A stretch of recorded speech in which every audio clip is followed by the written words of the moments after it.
इयत्ता 6वी, विषय सामान्य विज्ञान, धडा 12वा, साधी यंत्रे. साधी यंत्रे. मुलांनो, यंत्र वापरून आपण कमी वेळामध्ये जास्त काम करू शकतो हे तर तुम्हाला माहीतच आहे. शिवाय यंत्रांमुळे आपल्याला श्रमही कमी करावे लागतात. यंत्र वापरताना आपल्याला विशेष काळजी घ्यावी लागते. का बरं यंत्र वापरताना आपल्याला अशी काळजी घ्यावी लागते? अपघात होऊ नयेत म्हणून. छान, अगदी बरोबर. आपण अनेक प्रकारची यंत्र वापरत असतो. आज आपण साध्या यंत्रांचा सविस्तर अभ्यास करणार आहोत. ज्या यंत्रामध्ये 1-2 भाग असतात आणि ज्यांची रचना साधी सोपी असते अशा यंत्रांना साधी यंत्रे म्हणतात. दैनंदिन जीवनामध्ये आपण अशी अनेक यंत्रे वापरत असतो. साधी यंत्रे आपल्याला सहज हाताळता येतात. साधी यंत्रे बिघडण्याची किंवा खराब होण्याची शक्यता खूप कमी असते. त्यामुळे आपण आपल्या रोजच्या वापरासाठी ही यंत्रे वापरत असतो. शक्तीपेक्षा युक्ती कधीही श्रेष्ठ असते. या म्हणीप्रमाणे युक्तीने काम करण्यासाठी साधनांची गरज भासते.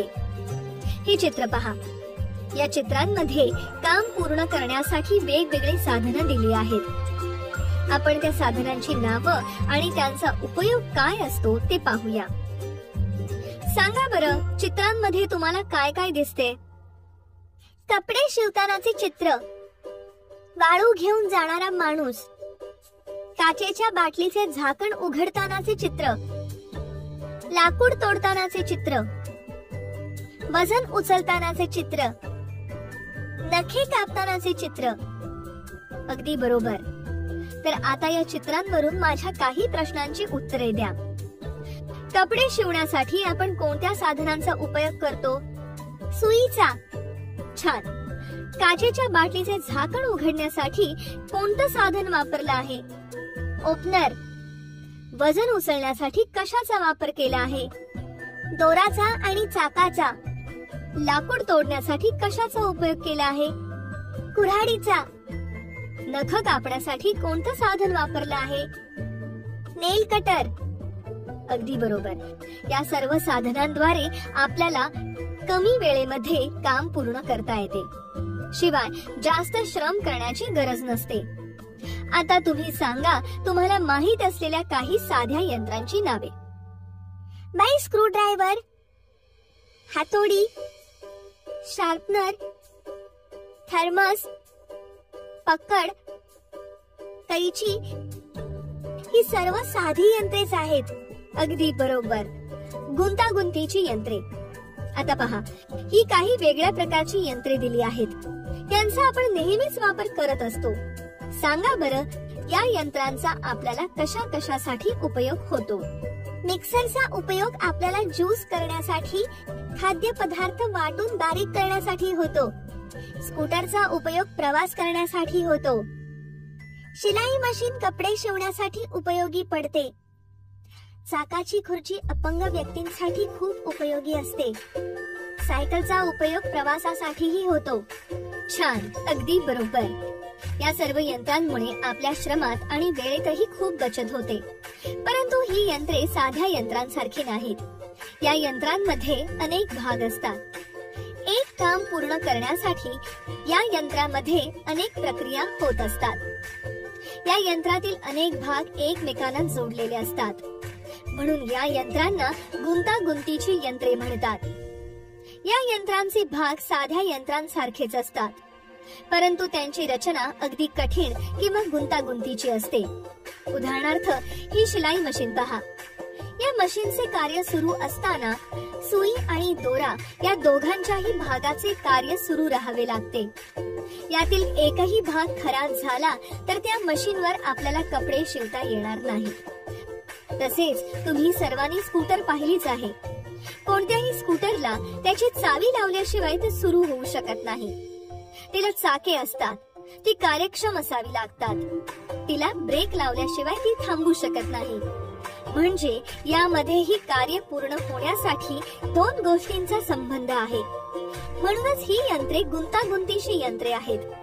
तर अशा प्रकारे दैनंदिन जीवनामध्ये वेळ व श्रमानुसार आपण साधी तसेच गुंतागुंतीची यंत्रे वापरत असतो. साध्या यंत्रांची माहिती. आपण साध्या यंत्रांचे उपयोग पाहिले. आता आपण या यंत्रांविषयी माहिती करून घेऊया.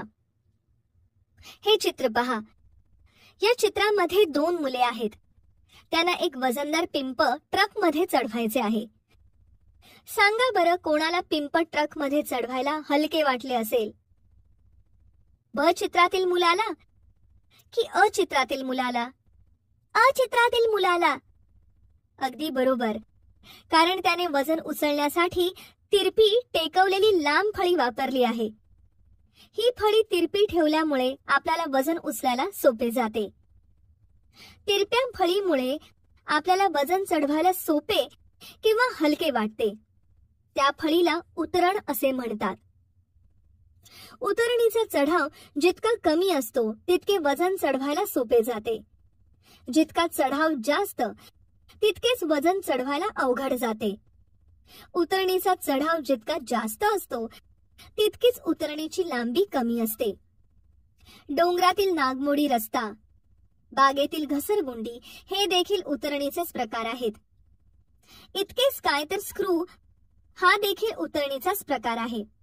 कसा ते पहा. यासाठी एक त्रिकोणी कागद आणि एक पेन्सिल घ्या. कागदाच्या 3ही टोकांना अनुक्रमे अ, ब, क नावे द्या. अ व क या दोन्ही टोकांना जोडणारी एक रेष काढा. आता हा त्रिकोणी कागद पेन्सिलीला गुंडाळा. पहा काय दिसते. आपण काढलेली अ व क मधील रेष ही ज्याप्रमाणे त्रिकोणाची उतरणीची बाजू दाखवते त्याचप्रमाणे पेन्सिलला लावलेल्या कागदाची अ क बाजू ही अ पासून क पर्यंत उतरताना दिसते. स्क्रूवरील आटेही अशाच प्रकारचे उतरणीसारखे केलेले असतात. म्हणूनच खिळा ठोकण्यापेक्षा स्क्रू बसवण्यासाठी व्यक्तीला कमी जोर लावावा लागतो. याचाच अर्थ स्क्रू ही एक लोखंडी पट्टीची गुंडाळलेली उतरणच आहे. स्क्रू प्रमाणेच डोंगरावरील घाटाचा रस्ता म्हणजेही डोंगराभोवती गुंडाळलेली एक प्रकारची उतरणच असते. त्यामुळेच आपण मोठी वाहने घेऊन डोंगरावर सहज चढू अथवा उतरू शकतो. आता तुम्हाला उतरण म्हणजे काय ते कळले आहे. मग मला सांगा बरं, डोंगर माथ्यावर चढण्यासाठी कोणत्या मार्गाने गेल्यामुळे मेहनत कमी लागेल? रस्त्याने की पाऊल वाटेने? रस्त्याने कमी मेहनत लागेल. बरोबर, कारण पाऊल वाटेने गेल्यास वाटेत अडथळे असतील, खाच खळगे, दगड, माती असेल. त्यामुळे त्यातून चालताना आपल्याला दम लागेल आणि आपली चालण्याची क्षमता कमी होईल. या उलट रस्त्याने चालत गेल्यावर मार्गच साफ असेल. त्यामुळे आपण भराभरा चालू शकू आणि त्यामुळे आपल्याला मेहनत कमी लागेल. शिवाय या मार्गावरून आपण वाहनांच्या मदतीनेही प्रवास करू शकतो. मुलांनो, हे चित्र पहा. या चित्रामध्ये जे यंत्र दिसते त्याला आर्किमेडीज स्क्रू असे म्हणतात. या यंत्राचा शोध ग्रीक वैज्ञानिक आर्किमेडीज यांनी लावला. मोठ्या जहाजातून पाणी काढण्यासाठी त्यांनी आतून दांडा बसवलेल्या एका गोलाकार नळीचा वापर केला. ती नळी 45 अंश कोनात पाण्यात ठेवून दांडा सपाट पृष्ठभागावर येईल असे ठेवले. जेव्हा दांडा फिरवतात तेव्हा पाणी वर चढू लागते. तरफ. शेतकरी शेतात रुतलेला दगड काढण्यासाठी एक मजबूत पहार वापरतात. या यंत्रालाच तरफ असे म्हणतात. सांगा बरं, अशी तरफ किंवा पहार अजून कुठे वापरतात? रस्ता खोदण्यासाठी. एखादा दगड मोठा असेल किंवा एखादी घराची भिंत पाडायची असेल तर पहार वापरतात. तर तरफ म्हणजे काय हे तुम्हाला कळलं. मग मला सांगा, तरफ वापरल्यामुळे कोणकोणती कामे आपल्याला करता येतात? जड वस्तू उचलता येतात किंवा वस्तू पकडता येतात. बाटलीचे झाकण ओपनरने उघडण्यातही तरफच वापरली जाते. अगदी बरोबर. तर तर्फेचे बल, भार आणि टेकू हे 3 भाग असतात. तर्फेचा दांडा ज्या आधारावर टेकवलेला असतो त्याला तर्फेचा टेकू असे म्हणतात. तरफ टेकू भोवती फिरतो. तर्फेने जी वस्तू उचलली जाते किंवा ज्या बलाविरुद्ध तरफ कार्य करते तिला भार असे म्हणतात. वस्तू उचलण्यासाठी दांड्याच्या दुसऱ्या भागावर बल लावले जाते. टेकूपासून बलापर्यंतच्या तर्फेच्या भागाला बलभुजा असे म्हणतात. बल टेकू आणि भार यांच्या स्थानांवरून तर्फेचे 3 प्रकार पडतात. हे समजण्यासाठी आपण प्रयोग करूया. तर्फेचा पहिला प्रकार. टेबलावर एक पेन्सिल ठेवा. पेन्सिलला काटकोन करेल अशी एक पट्टी त्यावर ठेवा. पट्टीच्या एका टोकावर पेपरवेट ठेवा. दुसऱ्या टोकावर बोटाने दाब देऊन हा पेपरवेट उचला. या तर्फेचे भार बाजू, बलभुजा आणि टेकू कोणते आहेत? भार बाजू, पेपरवेट. बलभुजा, बोटाने बल लावले तेथून पेन्सिल पर्यंतचा पट्टीचा भाग. टेकू, पेन्सिल. बरोबर. आता पेपरवेट पासून पेन्सिलचे अंतर प्रत्येक वेळेस 4 सेंटीमीटरने वाढवत जा आणि प्रत्येक वेळी पेपरवेट उचलला जातो का ते पहा. काय जाणवले? प्रत्येक वेळेस अंतर वाढवले की पेपरवेट उचलायला अधिक बल लागते. बरोबर, कारण बलभुजेच्या तुलनेत भारभुजा जसजशी लांब होत जाते तसतसे पेपरवेट उचलण्यासाठी जास्त बल लावावे लागते. हा तर्फेचा पहिला प्रकार आहे. तर्फेचा दुसरा प्रकार. आपण सॉसच्या बाटलीचे किंवा थम्सअपच्या बाटलीचे झाकण काढण्यासाठी ओपनरचा उपयोग करतो. बाटलीचे घट्ट बसलेले झाकण काढण्यासाठी आपण ओपनर झाकणावर टेकवतो आणि ओपनरच्या विरुद्ध टोकावर बल लावून ते वरच्या बाजूस उचकटतो आणि त्यामुळे झाकण उघडते. मला सांगा, या सॉसच्या बाटलीचे किंवा थम्सअपच्या बाटलीचे झाकण काढताना भार, बल व टेकू कोठे असतात? भार झाकणाजवळ असतो, तर बल हे ओपनरच्या विरुद्ध टोकाला असते आणि ओपनरच्या वरच्या बाजूस टेकू असतो. बरोबर. आता आपण तिसरा प्रकार पाहू. तर्फेचा तिसरा प्रकार, तर्फेचे बल. मला सांगा, आपण चिमट्याने वस्तू कशी उचलतो? चिमट्याने वस्तू टोकाकडून पकडतो व चिमट्याच्या दोन्ही बाजूला हाताने दाब देऊन वस्तू उचलतो. बरोबर. म्हणजेच चिमट्याच्या दोन्ही भुजांच्या टोकाला वजन म्हणजेच भार असतो. 2 भुजांच्या मधल्या भागावर आपण बल लावतो, म्हणजेच बल हे तर्फेच्या मध्य भागावर लावले जाते आणि टेकू व भार हे तर्फेच्या 2 टोकांवर असतात. वरील 3ही प्रकार आपण या तक्त्याच्या मदतीने एकत्रित समजून घेऊ. तर्फेचा पहिला प्रकार. या टेकू मध्ये असतो व एका टोकाला भार तर दुसऱ्या टोकाला बल असते. तर्फेचा दुसरा प्रकार. यात मध्यभागी भार, एका बाजूला टेकू आणि दुसऱ्या बाजूला बल असते. तर्फेचा तिसरा प्रकार. यात मध्यभागी बल, एका बाजूला टेकू आणि दुसऱ्या बाजूला भार असतो. पाचर. लाकूड फोडण्यासाठी कुऱ्हाडीचा उपयोग होतो. 2 उतरणी जोडल्या की एक धारदार अवजार तयार होते. अशा अवजाराला पाचर असे म्हणतात. अशा पाचराचा उपयोग आपल्याला वस्तूचे 2 तुकडे करण्यासाठी होतो. पाचर या साध्या यंत्राची आणखी काही उदाहरणे सांगा बरं. कुऱ्हाड, सुरी, पटाशी. बरोबर. शिवाय सुई व खिळा ही देखील एक प्रकारची पाचर या यंत्राचीच उदाहरणे आहेत. कापड शिवण्यासाठी सुईचा वापर करतात, तर भाजी, फळे कापण्यासाठी सुरीचा वापर केला जातो. पण जर सुईचे टोक किंवा सुरीची धार बोथट झाली तर सुईचे टोक कापडात शिरत नाही आणि सुरीने भाजी किंवा फळे कापले जात नाही. असे होते कारण सुई किंवा सुरी ही धातूंची बनलेली असते.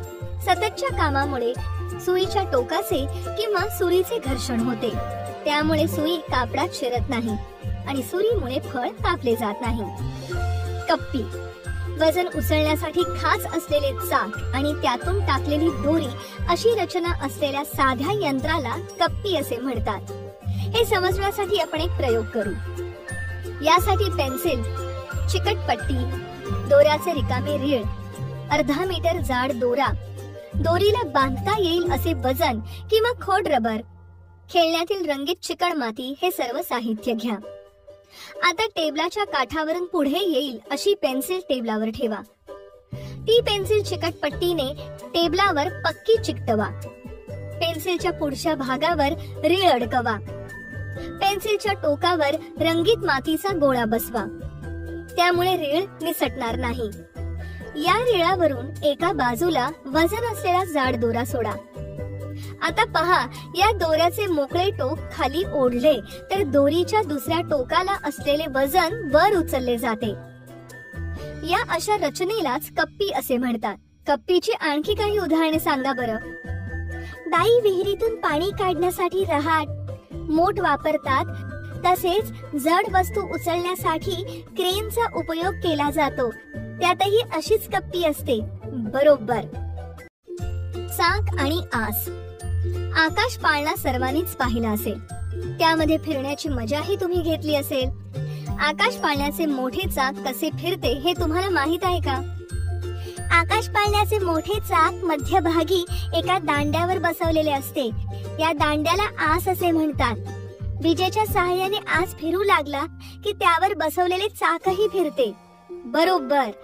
तसेच सायकलचे चाक हे सुद्धा एका दांड्यावर म्हणजेच आसावर बसवलेले असते. पॅडल व चाक हे चेनने जोडलेले असते. त्यामुळे पॅडल फिरवले की चाक फिरू लागते. म्हणूनच आस व चाक यांची जोडी ही देखील एक साधे यंत्र आहे. चाक व आस यांची आणखीन काही उदाहरणे सांगा बरं. बैलगाडीचे चाक, कारण बैलगाडीचे चाक सुद्धा आसामुळेच फिरते.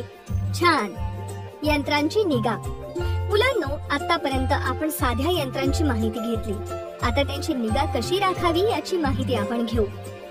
यंत्रांचा वापर सतत करत राहिल्यामुळे त्यांचे भाग एकमेकांवर घासले जातात किंवा त्यामध्ये धूळ बसते. शिवाय खराब झालेल्या भागामध्ये धूळ बसल्यामुळे त्या भागाचे जास्तच घर्षण होते. हवामानाच्या बदलामुळे यंत्राचे काही भाग गंजतात. हे गंजलेले भाग घासले जाऊन त्यांची झीज होते. त्यामुळे यंत्रे खराब होतात. त्यामुळे आपण यंत्रांची काळजी घेतली पाहिजे. यंत्रांची निगा राखताना त्यांचे सर्व भाग पुसून स्वच्छ केले पाहिजेत. जसे मिक्सरचे भांडे, सुरी, हातोडी इत्यादी. एकमेकांवर घासल्या जाणाऱ्या भागांवर वंगण, ऑइल सोडले पाहिजे. त्यामुळे त्या भागांचे घर्षण कमी होईल. जसे सायकलचे चाक. हवामानाचा परिणाम होऊ नये म्हणून यंत्रातील धातूंपासून बनलेल्या भागावर रंग द्यायला पाहिजे. तसेच यंत्रे कोरडी राहतील याची काळजी घेतली पाहिजे. यंत्रे कार्यक्षम राहावीत म्हणून त्यांची काळजी घेतली पाहिजे. मुलांनो, अशा प्रकारे यंत्रांची निगा राखणे खूप गरजेचे असते. म्हणून मोठमोठ्या कारखान्यांमध्ये यंत्राची देखभाल आणि निगा राखण्यासाठी स्वतंत्र विभाग असतो.